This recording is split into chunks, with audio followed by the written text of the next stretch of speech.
Hi, I'm Karen Leday with IFREC Real Estate Schools. I'm going to be showing you how to prorate interest on an assumed mortgage loan. Now, why do we prorate the interest when the buyer is assuming the seller's mortgage loan? That's because interest is paid in arrears at the end of the month.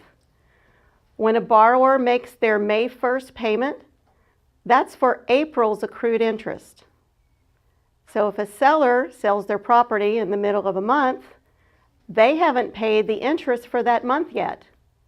It's fair that we prorate that expense and that the seller pays their share and the buyer will pay their share. So let's take an example of an assumed mortgage loan. The closing date is April 14th.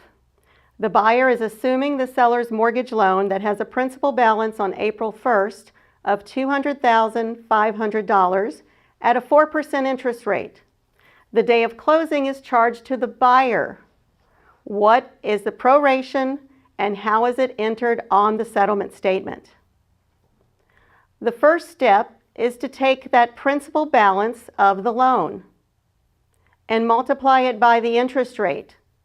This was the same first step that you've seen on how to amortize a mortgage loan. The principal balance times the interest rate equals the annual interest payment.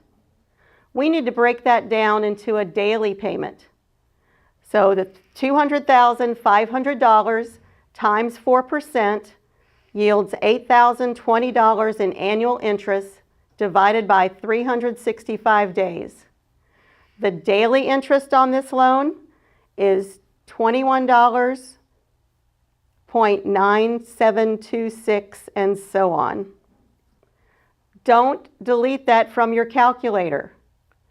Leave it in there, and you want to multiply that times the number of days the seller will own that property. The closing date is April 14th. The buyer owns the 14th, so the seller pays 13 days of interest. The daily interest rate times 13 yields $285.64. Who's paying that? The seller. Debit seller, credit buyer. That's how you calculate prorations of interest on an assumed mortgage loan.